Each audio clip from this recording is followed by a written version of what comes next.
Good evening and happy Monday. I know you have seen a lot of me between yesterday and today, but today I have a special edition of Let's Talk About It. Today I'm overly excited. These ladies are very talented and very educated, and most important, they are HBCU graduates. They are all doctors and optometrists in various states, cities, and things like that. I will bring them on one by one, and we are just going to talk about so many things. And I don't want to share everything. So when they come on, please, please, please, if you hit that like, share, comment button, be engaged. If you want to participate in the conversation, the instructions are scrolling across the bottom. So we have Dr. Ngadi. Hi. We have Dr. Tiffany Humes. Hey, y'all. And our friend with the fabulous frames, as always, Dr. Johnson. Hello. So, welcome, ladies. I'm so glad that you are giving me your time on a Monday, a 3-day weekend Monday. Happy to be here. Yes, as I shared in the introduction, I was like, I'm not going to tell all their secrets, but let's introduce ourselves. Okay. I'm going to start, guys. Hello. And thank you so much, Monique, and then Dr. Johnson, for thinking about me for this program. I am always super, super excited to talk about my HBCU experience, of course, and then now getting to share with you all what it is that I do and my passion and all the stuff behind it. So yes, as Monique said, I'm Dr. Wamaka Ngadi. I am a first generation Nigerian American, and I was born and raised in Atlanta, Georgia, where I currently reside now. I attended private school most of my life, and then I had always thought, oh, I want to be a doctor. I want to be a doctor. I want to be a doctor. And so I was encouraged by a family friend to go to Xavier University, which we know is one of the number one HBCUs for getting African Americans into health related schools. So I had the absolutely amazing opportunity to go to Xavier University in Louisiana. And I like to say I grew up really in New Orleans, because I think college is when you really grow up, right? So grew up a lot more in New Orleans, and had an amazing experience with a lot of very intelligent people, where I learned a lot of stuff, but I also had a lot of fun. And there is no other, I don't even know how you can claim to have a better college experience if you didn't go to a HBCU. My screen went out for a second. But yeah, we had a blast. We had so much fun at Xavier. You would be surprised that people actually graduate and go on to health professional schools, but you can do it. And so after Xavier, I actually came back to Atlanta for a year. When I was in my senior year of at Xavier, I took the MCAT, was trying to go to medical school, and that didn't go the way I thought it was going to go. And so I remember, true story, y'all, true story. Tiffany, Dr. Humes, was one of my college roommates. We lived in this fabulous house off of St. Charles Street in New Orleans. And that was part of the good time. So that's a story for another day. But at any rate, I was riding down St. Charles with Tiffany, and I was telling her I didn't know what I was going to do. And Tiffany actually told me, she was like, girl, come over here and join me in optometry.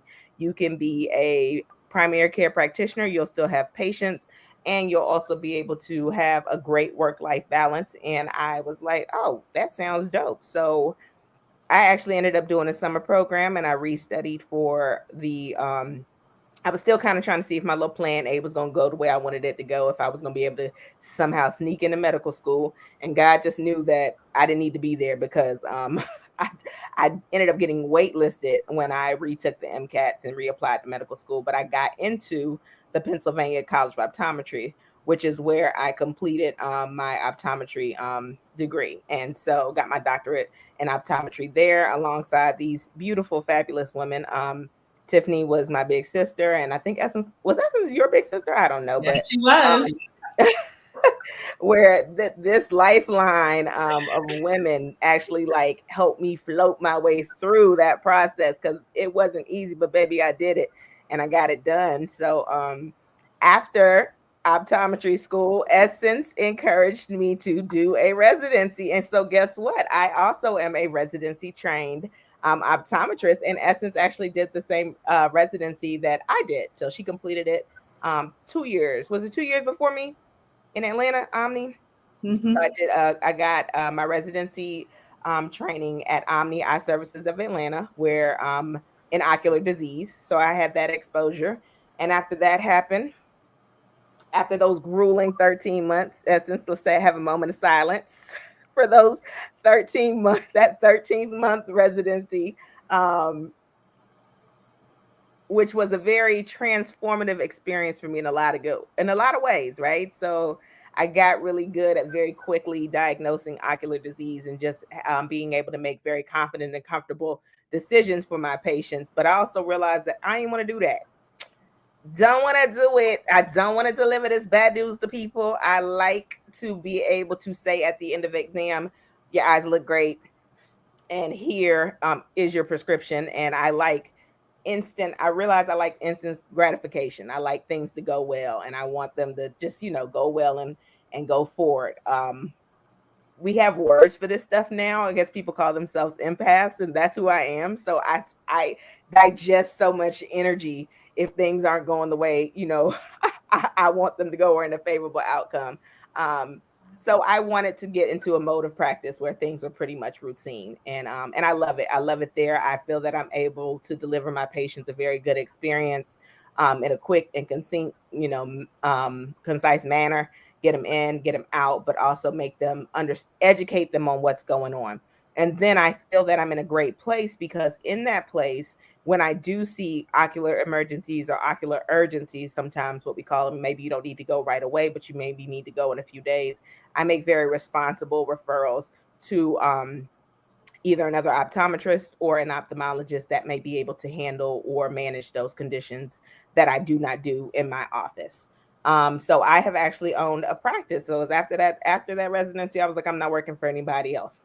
So I started reaching out to some of my connects, and I ended up getting a lease and becoming a leaseholder. So optometry, in my opinion, is a super, super cool way that people can own businesses, because a lot of us have the opportunity to lease these spaces where we are the owner of the business, but we don't have as many like investment, if you will. Like I didn't have to buy a building, and I didn't have to do any of that stuff. I pay a lease and I rent equipment from them.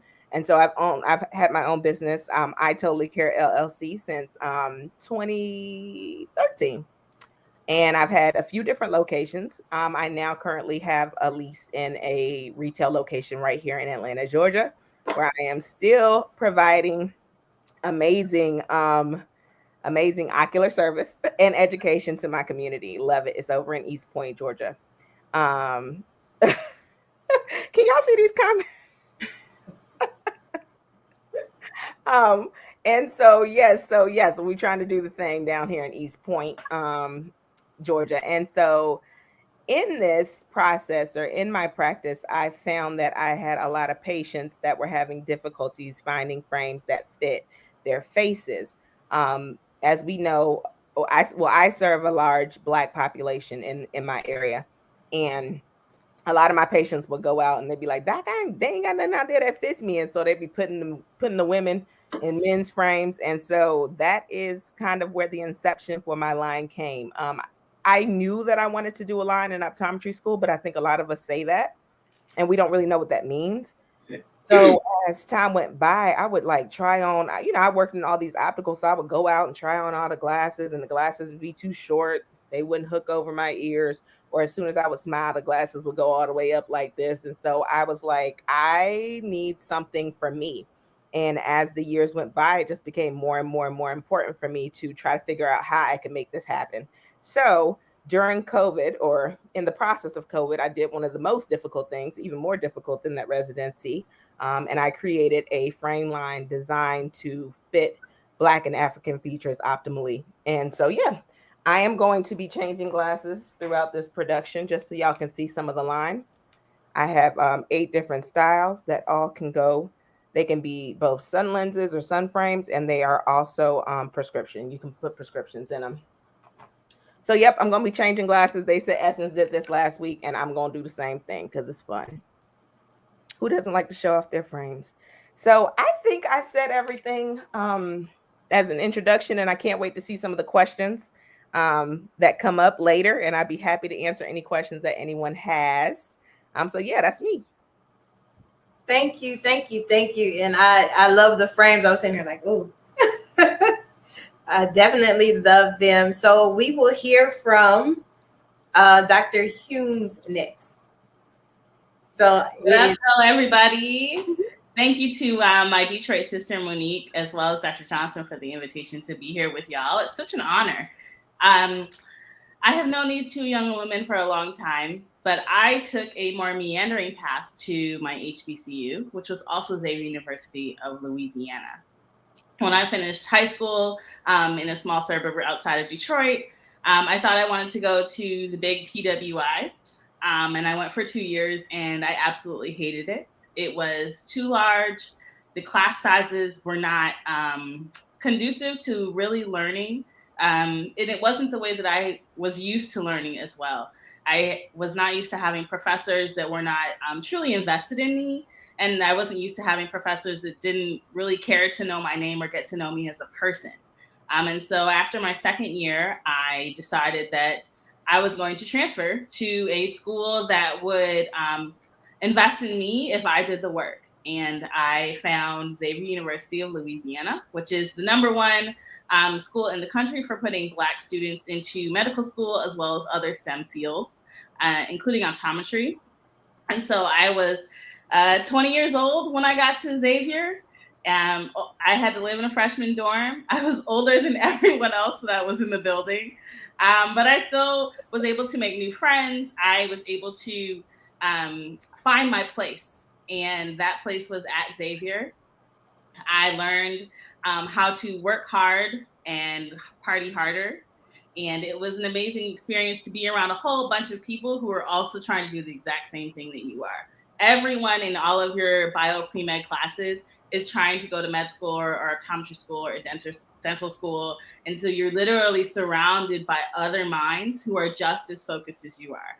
And your professors are just as invested in making sure that you get to that end goal, whichever type of graduate program that is. And for me, that was priceless. And so at 20 years old, I left everything I knew from Detroit and I moved to New Orleans, not knowing a soul. I had actually never even been to Xavier before. I had certainly never been to New Orleans. I wasn't ready for the heat. I wasn't ready for the bugs. I wasn't ready for how lively New Orleans was. But like Dr. Ngati said, I became who I am today at Xavier. And I'll forever be eternally thankful. And while I was there, I did also pledge Delta Sigma Theta Sorority Incorporated, and the Gamma Alpha chapter and my line sisters just took me in and helped form the building blocks of the Dr. Tiffany Humes that I am today. And so when I finished at Xavier, I knew I wanted to be an optometrist. I actually have a cousin who is also an optometrist. Rare, absolutely, that there's another Black woman that I happen to be related to who is also an eye doctor. And so for me, that was my saving grace. I actually worked in her practice every summer from high school all the way through college. And so I knew kind of early on that I wanted to be an eye doctor. And I knew where I wanted to go to school. I had left Detroit, which is the largest Black city in America. I moved to New Orleans, which is another large Black chocolate city. And I said, I want to go to school in a place where I am also surrounded by Black people who look like me, who I can serve. And so I ended up in Philadelphia at the Pennsylvania College of Optometry. At Salus University is what they call it now. And I also did the same summer enrichment program that Dr. Ngati did. And that summer enrichment program essentially was just a 2-week course before the first day of classes. And it essentially prepared you to kind of get into the rhythm of graduate school. It's completely different than college. You go from taking maybe 17 course hours per semester to like 35 course hours per semester. And you're expected to keep up with all of those classes and as well as get in the clinic and learn how to be an eye doctor as well.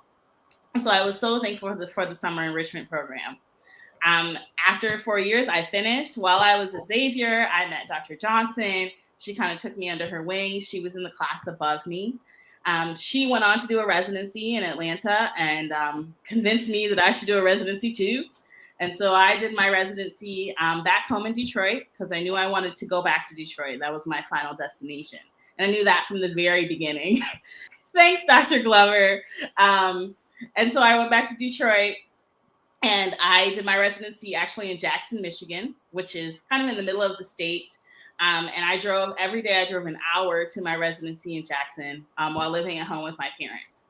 And that absolutely is the most transformative experience of my optometry life to date. I also learned how to treat and manage and diagnose very, very quickly. My residency was primarily ophthalmologist. I was the only optometry resident, and there was only one other optometrist who was my preceptor. And so I essentially was working with ophthalmologists all day long. And so I became very good at observing from the moment that I walk into the room. So there's so many things that we notice about you before we even sit down to talk to you. And so I was trained to look at a patient's gait, to look at how they are, how they view the world. And so we're looking at how you're looking around. We're looking at whether or not you notice things that are right next to you, because that can very quickly tell us if you have what we call a visual field deficit. So if you're missing either the upper or the lower or the side portion of your vision. I learned very quickly to get to the point with my patients, but also make sure that you feel that I'm compassionately listening to what is going on with your eyes. Because I found that the most important portion for me of patient care is that connection, is that making sure that you know that I am just as invested in your health as I hope that you are invested in your health. We'll answer Dr. Glover's question in a few minutes. So essentially, I learned to, although I do my work quickly, I learned to take my time so that my patients can understand what's going on with their eyes. In ocular disease, most of the time our patients are very sick. So our patients may have diabetes and hypertension and high cholesterol, all of which may not be under good control. And that is the reason that they're sitting in our chair. So they're sitting in our chair because they can't see, because there have been ocular side effects in their eyes from the diseases that are going on in their bodies. And so helping patients make that connection between the two, that this metformin is important because not only does it help and make sure that you don't have to go on dialysis, but also make sure that you continue to see well for the rest of your life. And so for that reason, I really have become what I would call a diabetes advocate. I spend much of my day talking about how patients can treat their bodies better so that we can make sure that your eyes are better. And actually, part of the reason, and I came back to Detroit so that I could work with my people. So I practice in Detroit, in downtown Detroit, at the largest nonprofit health system in the state. And I see our people all day, every day. I am seeing patients who I treat like they're related to me, like you're my aunt, like you're my grandmother, like you're my uncle. And we have these candid conversations every single day, because I need them to understand that I want you to see well. And the only way for you to see well is for you to treat your body well. And so we have full conversations about things that they may not think have anything to do with their eyes, but it is actually the most important information that they need. What else was I going to tell you guys about? Things that I do outside of work. I am involved in a number of different groups in our area. Number one, I'm involved in the Black Eye Care Perspective with Dr. Johnson, as well as what's called the National Optometric Association, which is the largest grouping of minority optometrists in the country, and that was started in 1969. And so what those groups do is we work to increase the number of Black people in optometry, as well as share the message about eye health with people who look just like us. Awesome. That was awesome. Y'all, Tiffany is my line sister, and I forgot to mention that, and that's really important. Yes, Amaka is my line sister. Right now. Yeah, that's very important. Also, she was my roommate in college. People need to know. Yes. That's how we ended up in the car together riding down St. Charles on that fateful day. Oh, Lord. That has to be, you have me intrigued. Like, what happened on St. Charles? A lot of stuff happened on St. Charles. A lot of stuff happened on St. Charles. On a normal day. The course of my life. For another day. Daryl had Dr. Glover had a really good and important question. And I think that Essence, since you're up, you should explain that, because I think you are the most eloquent out of this group. Absolutely. I'll answer the question first before I go into my story on how an HBCU found me. But Dr. Glover posed a good question. What is the difference between optometry or becoming an optometrist and ophthalmology or becoming an ophthalmologist? While both are eye care professionals, they are trained in the diagnosis, treatment, and management of the eye. People will more commonly associate ophthalmology with the surgical practices. So we are talking about removing cataracts. If you have glaucoma, there's particular surgeries with that. Doing LASIK surgery. We talk a lot about diabetes. That's a big one. There's a lot of lasers and injections and procedures that go with that. While there are a few states where there are some optometrists that have some of those privileges, in general, we are not doing those types of surgery or surgical types of things. We do minor surgical procedures, though, too, as well, like removing a foreign body in the eye. I'll have a story about that when I get to my journey about all of the foreign bodies I have removed from someone's eye when I was doing a residency in Georgia.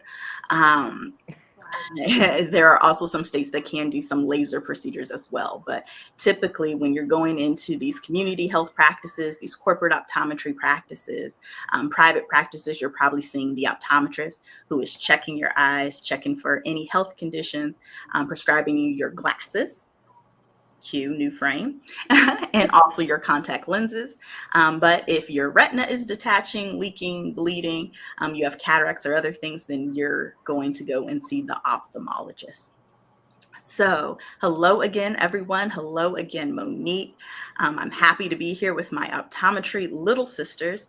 We have 3 generations of optometry sisters here, so that's a very exciting time. I am Dr. Essence Johnson, an HBCU MAID residency trained community and correctional health optometrist. I had the wonderful experience and opportunity to graduate from Prairie View A&M University. And I will say one thing that a lot of people probably do not know about me is that I'm originally a born and raised Californian. And it was actually a phone call that I got from Dr. Brown, who is still at Prairie View today. I was all set to go to my state school at PWI.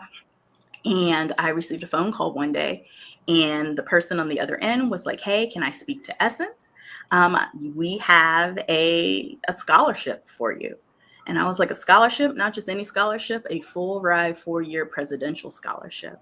So Dr. Brown had called my house and told me that he was offering me a scholarship to go to Prairie View, study biology, which he knew I was interested in, and invited me to come and visit the campus. So me and my dad, we had got into my best friend's car. Hey, Raquel, she just celebrated a birthday. She had relocated to Texas to be closer to her family. And I remember me and my dad, we drove her car down there so that she could have it her senior year. And then we went and visited the campus of Prairie View A&M University. And for me, I absolutely fell in love with the campus culture, with the people, with the biology, or the new science building is what they called it at the time, with the program and everything. I absolutely knew that I could not pass up on the opportunity to go to college for absolutely free. It has been the biggest blessing that could have ever been bestowed upon me. So thank you, Dr. Brown, for giving me that opportunity. I personally am a product of summer program after summer program.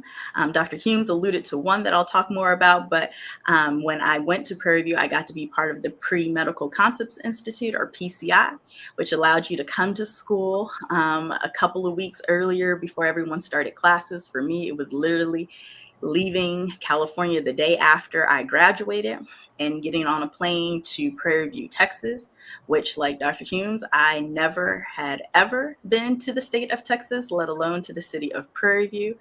So for me, it was a huge culture shock. I think a lot of people ask, how was it going to an HBCU? It was amazing. But even being amongst so many people that look like you does not eradicate having any type of obstacles or problems or challenges. And for me, originally, culturally, trying to adapt from going from the West Coast to the South and just learning all of the Southern colloquialisms and culture, it was a challenge at first for me. But once I got into the groove, found a good roommate, then everything was amazing.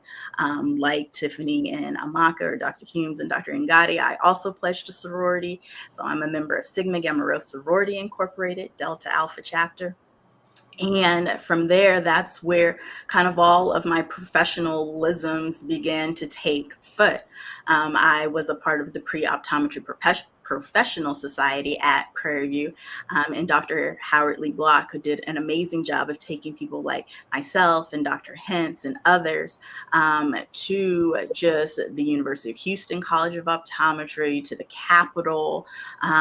We did a lot of work with Prevent Blindness and things like that. So just a lot of things to immerse ourselves in just everything optometry.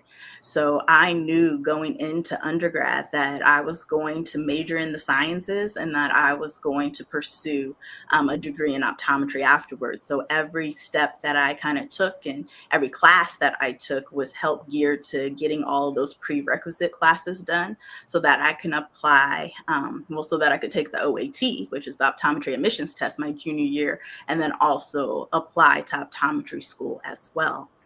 So during that process, you guys have seen a lot of comments from Dr. Jacoby Cleaver. That's where I picked him up and met him. We did a lot during our time in undergrad, going to two kind of neighboring schools and learning about optometry, but we also got accepted into the Texacop program, which was the Texas Careers Opportunity Program at the University of Houston College of Optometry, which is another opportunity to, again, immerse yourself in all things optometry. We got to go to the clinic, examine patients, learn cases, just be amongst a lot of like-minded people. So that was summer program number 2 for me. Then as I was graduating from Prairie View and applying to optometry school, I ultimately decided to attend the Pennsylvania College of Optometry, now at Salish University, to complete my degree in Philadelphia, Pennsylvania. And I was invited to participate in the summer enrichment program as well. So summer program number 3. And that's where we picked up Dr. Daryl Glover, who you guys see in the comments as well. So just from those 3 summer programs alone, I was able to, one, meet a lot of friends, but more importantly, also surround myself with like-minded people, which is very important in this journey, because sometimes it can seem very alienating or very isolating. But when you have good friends who give you good peer pressure, who are good role models, who let you cry on their shoulder in 1 minute, but they're also your hype girls and men, it really makes this journey very enjoyable. So I went to the Pennsylvania College of Optometry. I was our class vice president all 4 years, had the opportunity to be immersed in the National Optometric Student Association, which is the student version of the National Optometric Association that Dr. Humes had mentioned. We did a lot of screenings with the Lions Club and things of that nature too as well. And then after graduating, I did do a residency in ocular disease at Omni Eye Services of Atlanta, where it was just another opportunity, I think, always when I do this, to be that big sister, but also to be a mentor and to be an example. So yes, like Dr. Humes and Dr. Ngati said, they were like, Dr. Johnson told me, or at that time, Dr. Robinson, yes, I am always rooting for everyone who is Black, but I tell all of my optometry little brothers and sisters, like, hey, this is game. You want to definitely help and pull other people along. You definitely want to give them the ins and outs and the do's and don'ts. And I'm very happy that Dr. Ngadi and Dr. Humes kind of followed my advice or followed in my footsteps too, to say that we are all residency trained optometrists, and we all have an affinity to ocular disease, which really impacts our minority communities. And for us, that means that we are a little more dedicated to ongoing education, that we're always making sure that we have the most recent information and treatments when it comes to things like the 3 silent killers, glaucoma, hypertension, and diabetes as well. From leaving that residency, well, I'll tell you my residency story about foreign bodies. So I always have a memorable case. And I think last time I shared about breast cancer, going to the eye for Breast Cancer Awareness Month. But one of my most memorable patients when I was at Omni was the young boy who decided to shoot an aluminum can with a BB gun from point blank range. And every single piece of that aluminum can then became embedded into the front of his eye or his cornea. Now, as the patient, it is horrible. As the young doctor who do a residency because you want new and exciting things, you want to be challenged, you want to see everything that's in our optometry Bible known as the Will's Eye or the Massachusetts Eye and Ear or the Kansky, I was super excited that I had the pleasure and opportunity to remove probably what seemed like 1 million pieces of aluminum from the front of this young boy's cornea. It kind of reminded me back of a time when I was in school and we literally had a cow eye that I feel like they just stick in all the metal shards so you can practice this technique. And here I had the real live version to sit there and meticulously remove every little piece of aluminum from the front of his eye. So I say that to share, your eyes are your biggest asset, protect them. Try not to do anything irresponsible. But if you are out there and your eyes can be of injury, make sure you wear your safety glasses. There's a lot of foreign body trauma that we see on a regular basis, and most of it probably could have been prevented if people had on their safety glasses. That's including shooting, welding, even mowing the lawn. I probably have more foreign bodies from grass, debris, or other things that I always ask, did you have on safety glasses or any glasses, sunglasses? And more often than not, the answer is no. So I really enjoyed my time at Omni because it gave me exposure to all of the conditions, all of the types of people. Like Dr. Humes was saying, you really learn how to think on your feet. You also really learn how to look at the whole person. And I really learned during my residency, one, how you play one role as a detective, you play one role as like the psychologist and the educator and teacher, but you also play the role, I feel like, as a magician sometimes. It is very magical, like Dr. Ngadi alluded to, when you're able to deliver good news, when you're able to bring someone from a place of not being able to see to seeing. It's a very magical experience. It's also a very magical experience too when patients may not disclose everything about their conditions, and one look at them, or definitely one look inside the eye, and you can pretty much tell someone, hey, you have diabetes, and I would like to guess to think that you've had it longer than 5 years, and let me go out on a limb, and your A1C is probably not 7. And patients are really taken aback when you're able to apply that clinical knowledge and break it down to them, and they're like, uh-oh, the eyes really are the window to the soul or to my health. We are considered, the gatekeepers, that there are things that we tend to diagnose even before a primary care physician would, or even before someone got the test done with it, or the scans or the things of that nature. So that is one of my favorite parts of being a doctor of optometry, is that ability to see things than before any other provider can. The other part that I like about it is when you look inside the eye, it's one of the only places in the body where you get to see live, active blood vessels moving and going. And I think that that is always a fun fact to go off of. After I finished my residency, I worked in several modes of practices, but eventually I had the calling, thanks to Dr. Cleaver again, to relocate to Dallas, Texas, and begin working in a community health setting. So I work for the Dallas County Health and Hospital System. I work in one of their community outpatient clinics. I also provide services at the county jail to patients. So it just really shows me how diverse optometry is. Really, all of us, we represent so many different modes of practices, many different ways you can practice.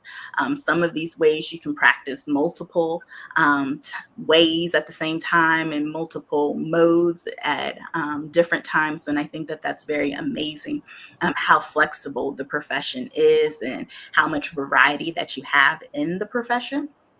The other part that I like about optometry is that ability to not only educate my patients about ocular conditions that may affect them, but just to educate them on my journey in general and hope to influence or inspire other people to pursue a career in optometry. And even if optometry is not the field for you, to encourage everyone to get their eyes examined. That is one of our missions, especially with the National Optometric Association, with Black Eye Care Perspective, with a lot of our optometric organizations, is spreading that message on the importance of at least annual eye exams, letting people know that you don't have to wait till a certain age to get your eyes examined. Many of us who were diagnosed in middle school probably could have started wearing glasses even sooner than that. I have patients all the time that say they want to wait till their child is in kindergarten or a school age before getting their eyes examined. There are thousands of professionals that are able to examine your children from birth. I brought both of my children for their first eye exam between 3 and 6 months old, which is really when it's recommended to get your eyes examined, if not even sooner than that. So if anyone is thinking like, oh, is anyone too young? You're never too young or too old to get an eye examination. I, like Dr. Humes, I also practice in a setting that is predominantly African American and Hispanic. It provides me the opportunity to practice my Spanish, connect with the community and my patients, and also help invoke that trust in a group of people that may not always have access to eye care or healthcare in general, or may not always be able to prioritize it. But I definitely see daily firsthand the difference of having patients that look like you and having those patients be able to identify with the provider that is providing them care. There is a level of trust. There is a level of understanding. There are things at times I know that I can break down and have them understand a little bit differently, because I too am a person of color, and that I'm drawing not only from my clinical expertise and knowledge, but also from personal lived experiences, which really helps people connect to something like diabetes that we may always minimalize to just the sugars. But the sugars is a very serious condition, not only affecting your body, not only affecting your arms and legs, but affecting your eyes. And a lot of times when diabetes is affecting the eyes, it's almost too late. So we definitely want to make sure, I encourage everyone out there, if you are a patient with diabetes and you have not had your eyes examined, get yourself a dilated, meaning that they put the drops in your eyes, eye examination, so that they can look at the back, the retina, and examine your blood vessels and check for any leaking or bleeding, because there are a lot of things that, even though you see perfectly with or without your glasses, could be going on the inside of your eye. And that is what we as doctors of optometry are trained to do, and help you manage, treat if we need to, but also prevent anything that happens. So we would love, for optometry to be part of your self-care, to be part of your healthcare, and to be part of your preventative care. So I definitely encourage everyone, if you have not had your eyes examined, go and get your eyes examined. Wow. You have truly taken me to school. I was like, wait a minute, that's what that means? I guess that's why they said, okay, she's going last because she's going to bring this whole talk home. All together. Like everything. Even to the point of you did express the importance of the eye exam. I go, but like I always tell you when I talk to you, it's like sometimes she speaks form to me and I get frustrated and I'm like, okay, I'm done. You done did the things, my eyes hurt, you done sat me in this dark room, I'm ready to go. But listening to you talk about it, I'm like, okay, now that's why that was that way. So, but you did have a couple of comments, and I think I might have lost it. You did have one from Ms. Norwood, and I'm just, she said, awesome soror. Hey, Dr. Norwood. Hey. And then she also wanted everybody to know she is from the Jackson State University. I love that. So yes, you all like I'm speechless, and people watching that usually watch are probably like, "What? You got hurt?" So she don't have anything to say. But your paths are so and your journey line story is so amazing. Especially with you two, I didn't even know us talking. He was like, "That was my roommate." I'm like, "Wait a minute." I'm thinking we just. Then he's like, "Well, no, that's my girl." Yes. I think there are a few big ones for me when it comes to HBCU. I think in this life, I really think network is just such a big deal, and I think that it has it has literally shaped my life in so many ways at every stage. People think this is funny, and things happen. They're like, Maka, you keep in touch. I know a lot of people. I've been a lot of places. I've done a lot of things, right? And there's most of the time when I get somewhere, there's a story of there was a connecting bridge that kind of got me there. And I don't want to, I do the work, right? I do the work. You got to do the work. But a lot of the times when you network with people and you don't, there's no way to fake network. There's, you got people either want to deal with you or they don't. And I think that the benefit of me going to that HBCU was that I was able to form a lot of very genuine relationships at a young age. I've never experienced undergrad at a PWI. I didn't have any semesters there or any real experiences with that. But education wise, I went to a Catholic private school, majority white. It was only 10% Black at that school. And then I went to the HBCU, and then I went to PCO. And I can just really just attest to the fact that HBCU experience created such an interweb, with us. And then the other piece is that when you then get out to other places, you start connecting with other persons who have similar stories, which is, I don't know how Essence and Tiffany got connected. But then Tiffany connected me with Essence. And Essence would cook dinner for us, and we'd be over there eating. We'd be over there eating and hanging out.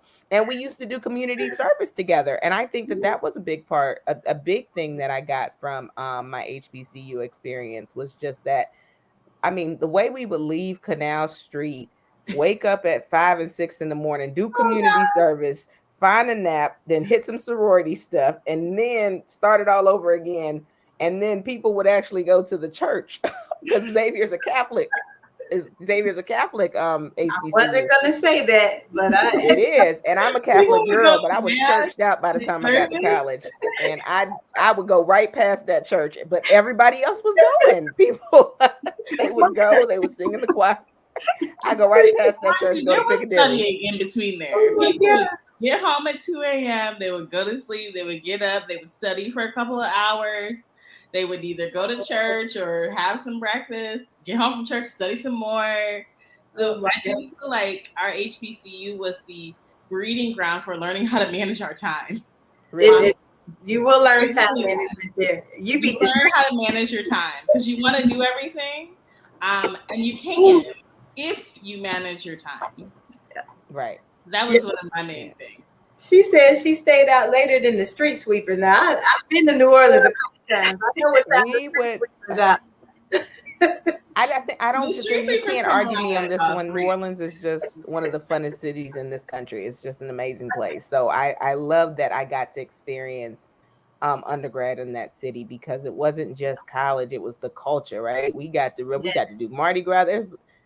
There's nothing like it. Like, if you haven't been, you have to go. So it was an amazing experience. And then I love that, you know, we would do sorority events in Philadelphia. So she is an SG Row and we're Deltas, but she'd be like, we're doing this over here, and we connected. Yeah.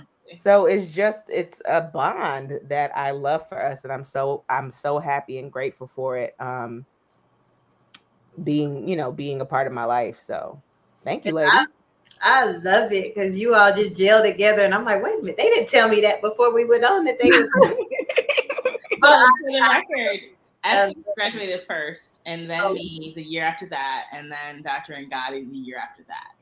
And there are still other little brothers, and you see you brothers and sisters after that. All graduated from PCO. And I think it's important too. I actually had an interesting conversation because this is upbeat, this is positive, this is great, and I love it. But I did have a conversation with a graduate. I've had 2 conversations like this year, believe it or not, where people have experienced different roadblocks in their career or in their education pathway, and they need somebody to reach out to that can advocate for them or talk to them about something, or just help them kind of normalize what happened, or figure out if there's really some toxic things that happen that need to be, discussed further. And so when you have or create those kind of networks, you can reach back and you're not by yourself in this situation. So the network for me, it's the network for me, girls. I love it. I love it too. I've been meeting many people, and I guess that's getting me out of my comfort zone, truthfully, because I'm not like one of those outgoing and, hey, how are you? But I think that's the way God is pushing me, because every day somebody new I'm meeting, I'm like, okay, well, let me connect you with this person. So it works, but I don't understand Tiffany Rowe's comment. I'm sorry, Humes, that's me. But no, it's on the screen. Tiffany Rose, that's you. Oh, yes, girl, you got me thinking somebody wrote something. You play on. I'm like, who is that? Okay. Well, no, but elaborate on that point, because I have patients that tell me I'm pre-diabetic. Well, no, okay. So good point. Cool story. So the American Diabetes Association has over time changed the guidelines for what it means to be diabetic versus pre-diabetic. But just because they changed the guidelines does not mean that your A1C at 6.1 as pre-diabetic is not causing changes inside your body, because it is. And so we get stuck on the concept of these numbers, but truly, if your A1C is not normal, then you have diabetes. Like, you are developing insulin resistance, and your body is not properly metabolizing sugars.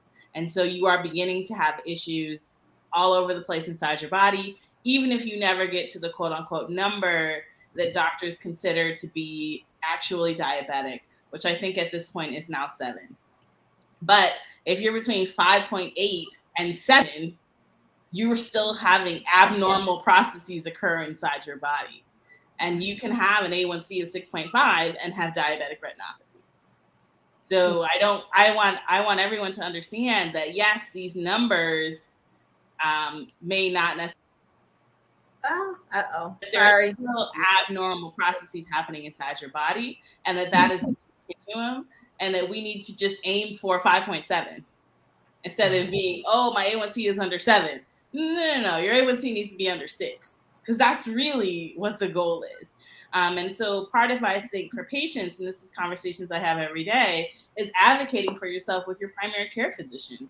Because if you come into your doctor and you've had your blood work and they tell you that you're good, but you don't know what good is. So know your numbers. Know what your A1C is. Know what your blood pressure number goal is. Know what your high cholesterol number is. Know that your LDLs need to be under 200 is what they say, but really they should be under 150 if you're trying to prevent coronary artery disease. Know that your blood pressure should really be under 120/80 if you're trying to prevent yourself from having a stroke. So when you do go in to see your primary care physician, ask the actual numbers and write them down so that you can have an understanding of what's happening inside your body, and then you can make changes. Simple changes sometimes, like don't drink Coke 5 times a day. Just maybe drink it once, or don't drink it at all. But there are easy changes because there are people who only drink pop. We call it pop in Michigan. There are people who only drink soda. They don't drink any water. Stop drinking soda, and you might see huge changes in your body. And these are things your care physician may never have said, but they're really very simple things. Know that every insurance company in the United States covers diabetes education classes. They're free with your insurance. If you have been diagnosed with pre-diabetes or diabetes and you have never had a diabetes education class, call your primary care physician tomorrow and get signed up for a class. They are put on by the American Diabetic Association, and you should have that information, and they should have given you that resource. Because only you can make your healthcare change. We here can do all the things inside the exam room, but if you don't step outside that door and make changes inside your lifestyle, then everything we do is in vain. And we can be so invested in making sure that you see well for the rest of your life. But if you don't walk outside that door and make a better choice every time you eat, then everything we do doesn't matter. That's good. One of our, I think it was, my memory may be failing me, but somebody said checking eyes and saving lives or something like that. Was that Daryl? Yeah. Was that Dr. Glover? That is one of my favorite phrases. I actually think it to myself quite often, and I've never told this story out loud, but a lot of people really do fear going blind, right? So there are silent killers, as Dr. Johnson touched on it for 2 seconds, right? I've seen not one, not two, not three, right? Because remember, I'm in an area where I just want to prescribe glasses, right? But I see these things because people come in the street and they say, well, I can't read anymore. And that's what brought you here. Cool. No problem. You're someone that we call a hyper open. So you didn't need glasses most of your life, but now here you are at 40 and you need glasses. But then when I look in the back of your eyes, because I always look, right? I always check the back of the eyes. That's a full exam. Okay. Refractions are not the whole exam, but I do check the back of the eyes, and then I see full blown glaucoma, which is slowly but surely robbing you of your sight, then we have to do something about it. And it becomes very urgent, very serious. We have to take all these drastic measures when we could have seen this 20 years ago if people were getting routine eye exams. So, I think we have very cool jobs. I think most people are going to come and we get them in and out, and, we get them what they need. But what I really want to see is more education on the importance of the routine eye exams and on this field. Because even before I went to optometry school, I've been wearing glasses since I was 8, and I was never dilated. So, Dr. Ngadi, you make a good point. And that's part of the reason I think we have to change our wording. I think we need to use the word comprehensive. Like, patients need to understand you have not had a comprehensive eye exam unless the doctor checked you for glasses, but also dilated your eyes.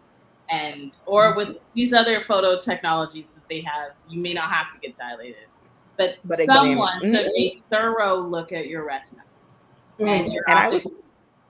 Because I'll say this, I mean, they call, like, I'm a fun person. I like to keep things upbeat. I like to keep things fun. And sometimes there are people who are like, oh, you don't go by your title, doc. Well, and people are so uptight. But what I want to do, what I've found is I want to relate with people, right? So that when I'm saying these things, I say it. I keep the same speech, and my exam looks the exact same. And so right now we're gonna check your refraction, which is where I determine what prescription you need. And right now we're going to check the health of your eyes. I want to check and see if you have this. And I start to say these words. So, and I hear this, I hear this all the time. It's the best eye exam I ever had, but it's like people are just kind of going and not telling people the stuff. Or so if you tell them, oh, hey, this picture costs this much money or this and that, we have to educate these people on what we're doing. Because then the people are like, do I have to get it? And it's like, well, for the purpose of my license, you do, but also for you, they're your eyes. And I know you want to be able to use them. So yes, I'm going to recommend that you do something. I am going to recommend that you get the comprehensive eye exam. And I do not just do refractions. I know I'm casual and I make jokes about it, but they know me, and I am okay with people thinking like, hey, this girl is like, laid back. But the other thing that I want people to know is that I care. I care about what's happening with your vision. I want things to be well with you, and I want to, people to ultimately have good outcomes, and they have to take an active participation in their healthcare, as Dr. Humes mentioned, if they want to have positive outcomes. It's not on the doctor to make that happen. Like, they have to be in partnership with you. You can diagnose and check all day, but they have to be, a part of the partnership to kind of want that good outcome. But I would also add, that's been like the crazy part with this whole pandemic, that, early on, we weren't deemed essential enough to keep our practices open. Right. And because of those couple of months that people thought optometry was not essential, or dentistry or the other allied health professions, I will say after 7 years of working at the hospital, this has been the saddest year for me, examining patients that people may think too, because they're in a minority community, oh, it would have happened anyway. No, because optometry services, dental services, other services were shut down to prioritize for taking care of patients during the pandemic. Nothing's wrong with that. But what is incorrect about it is that even more people no longer had access to care. Now we are scrambling and struggling to get our practices back up, not only from the business standpoint, but on the patient management standpoint. I had people that could literally walk into my door and now they're being wheeled in. Now they have no arms and legs. Now they have no vision. And because they aren't getting the education for it, they're literally looking up at me like, Dr. Johnson, what are we going to do? And sadly, I have to tell them, we are already at the end of the road. We are at end stage. I am referring you for rehabilitative services and devices because I was unable to take care of my patients, even in a hospital setting. So we are already making a larger disparity where people already have problems with access to care. And then when government and other agencies are deeming what's important and what's not, here we are now dealing with the after effects. And these after effects are physical, they're emotional, they're mental, they're psychological. I told one of my managers the other day, this is the equivalent to being in the cancer ward and people dying of cancer for us. When we now have patients that were pretty healthy or that we had their conditions under good control and they are losing vision and, inevitably going blind, that is heartbreaking because optometry is a very compassionate, profession. It is a very personal profession. I think a lot of people, once they do go to the eye doctor, they enjoy the experience. It's not as scary, as some of the other chairs and lights of other professionals. They also, appreciate that we're able to spend some very direct one-on-one time with them. So I encourage you all, to get those eyes examined. If you've been putting it off because our services were shut down, know that it was not our fault. But many of us are back up and running, and we are happy and excited to see you. To all of my fellow doctors' points, it's the messaging and the marketing for me. We each, have the role and responsibility to unify our messages and to improve the marketing of our profession, not only from a patient care standpoint, like come and see us, but also from a public and public health standpoint. We need people to know about optometry. This is going to get me on my soapbox. Good segue. Yeah, good segue into that way, Essence. Let's tell them why we wearing these shirts. Yes. We'll I say was Talk about that.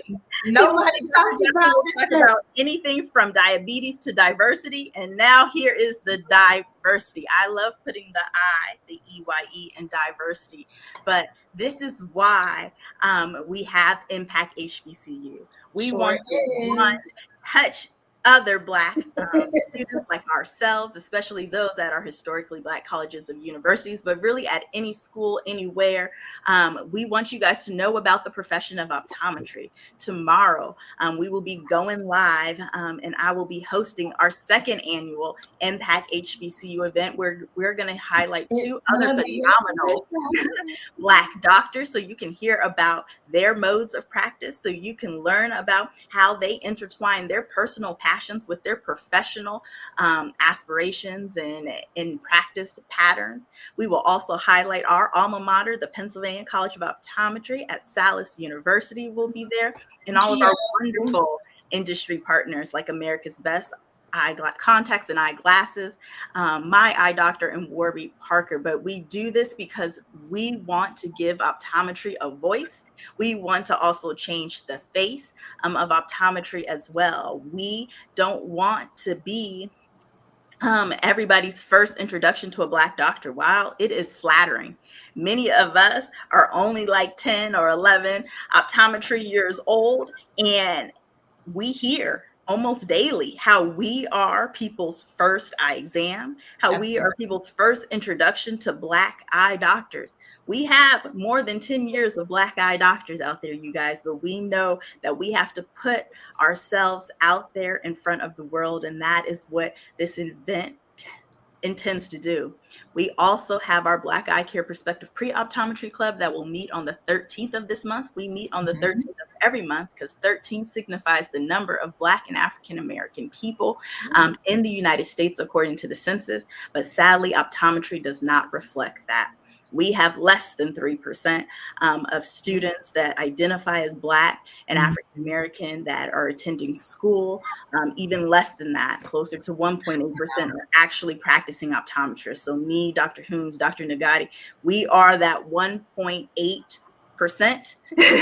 There's more fat in milk than there is Black optometrists in this world. And we are definitely redefining the color of the eye care industry 1% at a time. By being more visible, by being more vocal, by improving our messaging and our marketing efforts, and providing a place for community. We all talked about how networking is king or queen in this life, especially in this profession. And with Black Eye Care Perspective and the Black Eye Care Perspective Pre-Optometry Club, it is a community. It is a place so you don't have to go through this journey by yourself. We talk about our affinity, our friendship. I know you guys see it from the screens, but we were able to do it because of each other. We are literally 3 generations of big sister, little sisters, and we continue to keep pulling each other along even a decade later. So that is our space for other future optometrists, other future Black or brown optometrists to know other people who are on this journey in all parts of the nation and help pull each other along so we can not only survive but thrive. Baby. Survival is survival is not the goal. We are thriving. Is what we're trying to do. Prosper. Amen. And you all are truly, I've been like excited the whole time. There has never been a time that I have sat here and just been like speechless because you all are like educating me. And I am one, I will honestly say it. I'm going to be real transparent. I'm honestly one of the ones that hate to get drops. Anytime I go to the eye doctor, it feel like it take a whole day and they sit me there. And I mean, I guess, you know, like you said, you have the fear of either losing your eye or something. And I used to rub my eyes a lot. I learned that was not the thing to do like a year ago. I rubbed it so bad that I did something I wasn't supposed to do, and I had to go to like a eye specialist. I was like, I said, but I just rubbed my eye. I don't want to go in there. I mean, because the lady, she had all these different machines. I was scared, you know, I had like a bag of nothing but eye drops, and I was like, I don't want to do this. Yeah, you can literally rub your eye to the point that you're changing the shape of it. You could rub your eye to the point that you are injuring it or scarring it. And definitely, as we know, more hands to the face can give you more infections and things of that nature too. Oh Lord! Well, I learned the hard. I guess you would say I learned the hard way. When I came back with that bag of eye drops and couldn't like see for a couple of days, I was like, I won't rub my eye again. Anytime I just deal with the allergies of Texas and County. One of the most amazing things about what we do is that most of the things that happen we can fix. Most of the things that happen in the front of the eye, injuries and traumas and things like that, we can actually 100% heal you. And so that is one of the gratifying things about the work that we do is those people who do have those foreign bodies, they'll maybe see 2020 again in a couple of days. And that is absolutely miraculous if you think about how the body works. To be able to see 2020 again after having aluminum shattered in your face. Right, because when Dr. Johnson said that, I was like, I don't know if I would be able to even look at that and try to pull anything out. She was like, no, it was fun. I'm like, I mean, that is fun. My first foreign body, it was at Omni as well. God. And there's a lot of foreign bodies. She was a dental assistant. She got plaster in her eye. But the thing was, it really was like almost on the edge of the cornea. So it was almost going into like the sclera. So I'm like, is that, and it's Saturday. I was on call because things like this only happen on Saturday. They don't happen during Monday through Friday. People, that means it's at the edge of the brown and the white part of your eye. Okay, so I couldn't tell, and I was new. I was new to the game. I didn't know what was going on, but I had to buckle down. I had to be confident, and then I was like, okay, this looks raised, and I plucked it out. And the next day that lady sent me Sherry's berries. I was so grateful. Got some chocolate covered strawberries out of the. That's amazing. Sent me some Sherry's berries. Oh goodness. I mean, it's crazy though, whether it's aluminum, it's plaster, or even an eyelash, just how being able to is just painful. Bloop, yep. And then everyone is like, oh. Oh my God. I mean, there's literally been people who have had eyelashes and it's hard for them to get out. And for days, they're like, my eye's been red and watery. You look inside the eye, you flip the eyelid and things like that. And you're like, it was literally just the hair. Okay. And this is what was bothering you. And then you show it to them on the Q-tip. Or the like, really? Look. That is Put it in the black bag and give it to you with your name on it and stuff like that. You can take it home. Ladies, this was great. That is so great. Yes, we have been an hour, but I do not want to leave until we talk about these frames. I know we talked about them offline, but I'm like in frame jealousy mode right now. I'm low key inside, like I'm about to just draw me some frames on the screen so I can match y'all style. But you yourself a filter. I love it because they are up. You have to tell us about these frames. You went into it, but you didn't really tell us. Like I didn't go into it. Okay, so again, I did not. I personally, and had a lot of patients also had difficulties finding frames that fit.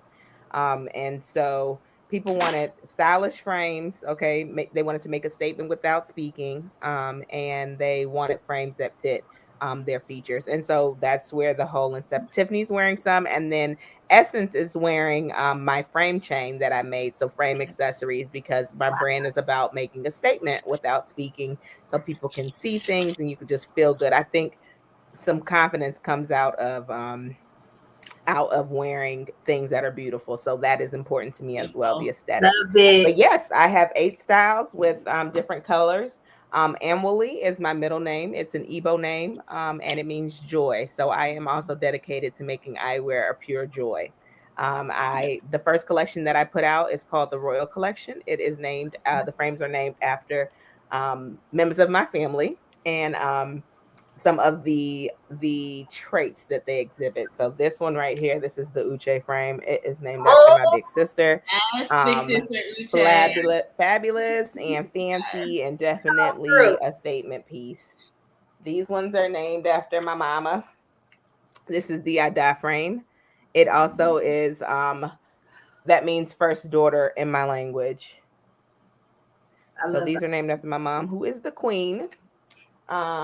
These ones are named after my niece. She's the newest member, but this is the Amara frame. Amara means grace, and it's also designed to be sassy and graceful. So I wore these on my wedding day. I love them in ivory. This is the Azuka frame. This is my little brother's frame. Oh. Those are So this actually is a really beautiful unisex frame. I like those. And I have several. Each of the frames have different colors. I'm not going to bore y'all with that, but this frame is just absolutely stunning. It looks great on men and women. And then this frame is the Igwe frame. Igwe in our language means king, and since my dad is the king, I named this frame after him. Who don't like a bad pair of aviators, baby? Yeah. Like, who doesn't love a fabulous pair of aviators? I do. But no, if you back on again, Amaka, and smile, you know that's like that's the thing. Smile. Like, I just, when you smile and it doesn't push the glasses all the way up like this, it's just it's a different world. Thank you, Daryl. Daryl, I got to show you the frames. We got to set up a virtual meeting. All right, and then the other two frames are named. This one is called Udo, which means peace, because y'all know that's my why. Peace and joy are my why. People always ask people, what are your whys? Peace and joy are my whys. So this is the peace frame. And then this my last style is called the Infunaya frame, which means love. So I got my family, I got peace, I got love, and I got joy. And it's all good over here. And it's a new brand, but I am looking to do wholesale so that people can go into their doctor's offices and try them on. And then also you can buy them direct to consumer right now online. And so just check out the line. And if anyone wants to see anything, any other doctors want to look at it, or if you think your optometrist should be carrying the frame line, just let me know. And I would be more than happy to connect with them. So yeah. Awesome. And my friends have been super supportive, but I think what they know, maybe somebody else can speak to it. There's a place for this in the industry, right? Because most frames are designed with European features in mind. And they just are. So now we're starting to have more and more diversity in eyewear. And I found some diversity when I started looking. But as part of what we're saying, the marketing, the reach, we have to change the reach of this. It's not for everybody, but it certainly is for quite a few, right? And so we want to be representative of ourselves, and we want to see ourselves in these designs and in things that fit. Even think about almost like the plus size community. Facts. Hello. Like you think about the way fashion has changed to include people. We even think about the way fashion has changed to not be super gender specific, to not be super that we are making things and accommodations so that we have a more inclusive world. And I think that's actually something that's very beautiful that's going on right now in culture. Amidst some of the madness, amidst some of the craziness, I have started to see this idea of diversity and inclusion and just really creating a more inclusive world and a more inclusive universe. Our world is getting smaller and smaller. Our separation between cultures, races, everything is changing. And I just love that we're being able to kind of, diversify and let there be space for everyone. So yeah, thank you for letting me talk about the frame line. I could talk about that all day. Yes, I had to, because I've been sitting watching them change different frames, all of you like in unison. I'm like, okay, well, my poor little frames I changed it to. Y'all looked at me like, So well, no, I would like to say that we looked at you like I was excited about my backup. I know we can get you. I know we can get you framed better. Hats in San Antonio. That's what we got to do. Yeah, give me some hats. Mm-hmm. Yep, that's what I'm gonna do. Get you right together. Thank you. I can't wait. I'm going. I am definitely going. But I truly, truly have enjoyed you all. And it doesn't matter we go over time because I pay the StreamYard bill here. But like it's my platform. But I really, really appreciate you all bringing it. Addressing the elephant in the room, far as the diabetes, the silent killers that are within people's eyes, and people don't really look at that. So I hope, people are taking this serious, not taking it lightly. Yes, I know COVID has, we heard Dr. Johnson passionately say how COVID has affected, the eye community. And I'm like, yeah. And she brought a lot of things to light that I know had me kind of sitting back there like, did I do that? Did I do this too? I go get my eye exam, but like I said, it's never a person of color. And a lot of times just being, naming it for people, we don't usually trust everybody, especially people that don't look like us in dealing with health. I'm just going to name that. And sometimes it's people that are either, mid-Eastern and the language barrier is there and we shut down, so I'm glad you addressed that. Go get your eye exam, please. And I just appreciate you all coming on here, even telling scholars, because I know some of my scholars are watching because that's what I signed them to do. Because they didn't believe me either. They're like, you don't know no 3 women of color doctor. I'm like, they some bad chicks, trust me. We do, and they are HBCU graduates, who make me even more prouder, but the fact that you all came on here and each one of you all in your own different backgrounds, different barriers, different things, taught the lesson of perseverance and togetherness, which is something that, we all know is that a lot of people just try to, when we're in this close-knit field, they try to do things to divide us. But I'm like, goodness, they stuck together and they all said it for each other. If it wasn't for her, I wouldn't have graduated. If it wasn't for her, I wouldn't graduate. And I think that message too that you all brought tonight, was really teaching me some, taught me some things like, yes, it do exist. It do exist. And you all are displaying that for young people that are coming up behind you. Like, it takes all of us to work together to accomplish a goal, not being jealous of one another, not, undercutting each other. It's sisters working together for the good. So I truly, truly appreciate y'all. Anything I can do from the bottom of my heart, if I need to share, if I need to do an event for you, if you need me to model some frames, if you need to do anything, I got you. I definitely have you.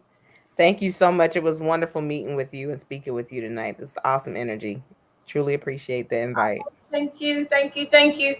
And as always, y'all like, what's she about to ask us to do? As always, I always like to end on a motivational note. So if each of you all, if you have a last push or something motivational that you would want to share to a person that may want to pursue the field, because she said it's milk got more percent. I heard you. I heard you, Dr. Johnson. I heard you. But as a final push, because there are some high school students that are fearful and may want to go in that field, but like I shared with you earlier, it's some teachers that are dream killers. Absolutely. And we have to be there for our kids, and that's one thing I do advocate for. And they will tell you in a heartbeat, no, she will show up and show out when it comes to somebody telling us what we can't do. So, as a final moment, you're like, I'll do. We can go in the order we started with. So I'll go first. My final comment is that you can have the life that you want. Period. Anything you want to be, you can have that life. Period. Back though. I will say, and this is actually a quote that I learned in optometry school. Goals are purely dreams with deadlines. Literally, never stop believing in the power of dreaming. Keep dreaming. Hometown, if you ain't fill my bucket today. Hey, Detroit, 313 up in here, y'all. My final thought, opportunities. I always speak about opportunities, creating your own opportunities, taking advantage of all the opportunities. And you have some great opportunities this week. Tomorrow with Impact HBCU. So register at blackeyecareperspective.com. That's your opportunity to virtually hang out with us and meet Black doctors. And if you guys are interested in the pre-optometry club, you have that opportunity on the 13th. I had extended to Miss Monique. If she has any students who just want to pop in, say hey, and just feel that energy, just be in that presence. I think that is the best gift that you can have. We survive because of the opportunities, because of the networks, because of the people that surround us. So if you are around those dream killers, get away from them, because there are thousands, millions, billions other cheerleaders who are there for you physically and virtually, and you have 3 new cheerleaders right here. There's one thing we like to do is cheer each other on, and help bring up that next generation, because we now know we are the doctors that people want to shadow, see, and meet and be, and we are here for y'all. Amen.